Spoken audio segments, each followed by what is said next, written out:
আসসালামু আলাইকুম রহমতুল্লাহি আবরাকাতুহ। সবাই কেমন আছেন? আশা করছি সবাই ভালো আছেন, আর আমি আপনাদের দোয়ায় অনেক ভালো আছি। তো আজকে আমি আপনাদের মাঝে একটা ঘটনা শেয়ার করব। বেলাল রাদিয়াল্লাহু তাআলা আনহু নবীজিকে কেমন ভালোবাসতেন, নবীজিকে কেমন মোহাব্বত করতেন, আজকে এই কাহিনীটা আপনাদের মাঝে শেয়ার করব। আর আমরা নবীজিকে কেমন ভালোবাসি। দেখুন, বেলাল বেলাল নবীর জন্য যে কত কষ্ট সহ্য করেছেন, একমাত্র বেলালের ইতিহাস পড়লেই জানা যায়। বেলাল রাদিয়াল্লাহু তাআলা আনহু উমাইয়ার কাছে কাজ করত। তো বেলাল যখন আল্লাহর জিকির করা শুরু করলো, আল্লাহর নাম মুখে ডাকা শুরু করলো, তখন উমাইয়ার হিংসা হতে লাগলো। উমাইয়া তখন বলতে লাগলো, বেলাল তুমি আল্লাহর নাম ছেড়ে দাও, আল্লাহকে আর ডেকো না। বেলাল বলে, হো উমাইয়া, তোমার দরবারে কাজ করি বলে তুমি ভেবো না যে তুমি যা বলবো আমি তাই করব। তুমি যদি আমাকে মেরেও ফেলো, আমার জীবনও যদি চলে যায়, তারপরও কখনো আমি আমার আল্লাহর নাম কখনো আমার মুখ দিয়ে ছাড়তে পারবো না। তুমি আমাকে যতই আঘাত করবে, যতই গালি করবে, যতই যাতনা দিবে, কষ্ট দিবে, আমি ততই আমার আল্লাহর নাম বেশি বেশি করে ডাকবো, বেশি বেশি করে আল্লাহকে স্মরণ করব। উমাইয়ার এই কথা শুনে রাগ হতে লাগলো। উমাইয়া চলে গেল আবু জাহেলের ধারে। আবু জাহেলের ধারে যে বলতেছে, আবু জাহেল, এই বিলাল, আমার গোলাম বেলাল মুহাম্মাদের কাছে যেয়ে মুহাম্মাদের রবের প্রেমে পাগল হয়ে গেছে। সারাক্ষণ শুধু আহাদ আহাদ আহাদ বলতেই আছে। আবু জাহেল বলতেছে, ও উমাইয়া, তাহলে শোনো, বেলালকে আর একদম সুযোগ দিলে হবে না। বেলাল কিন্তু মেলা বেড়ে গেছে, বেলালকে এবার শাস্তা করতে হবে।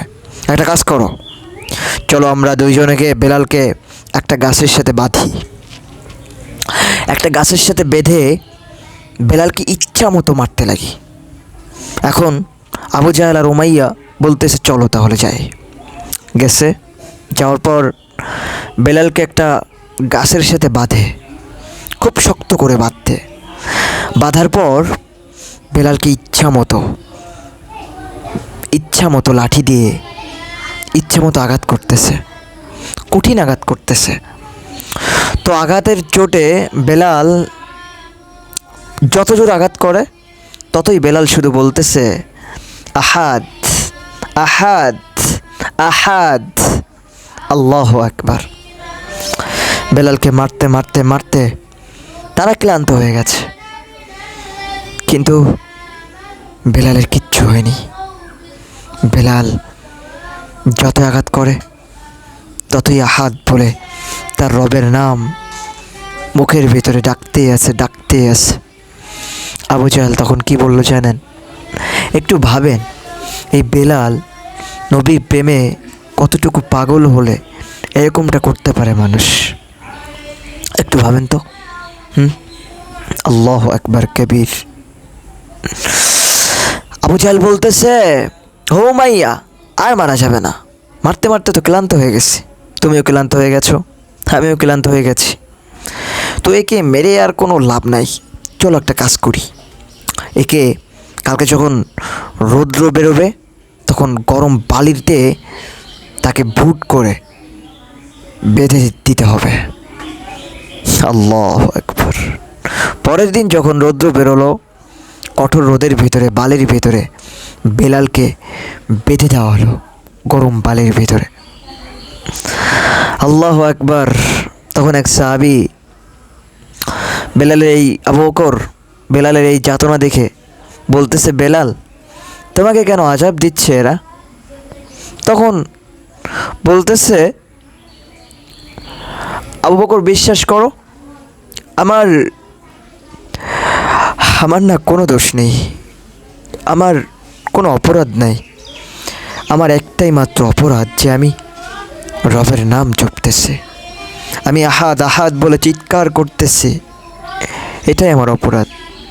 এইটার জন্য তারা আমাকে আযাব দিচ্ছে।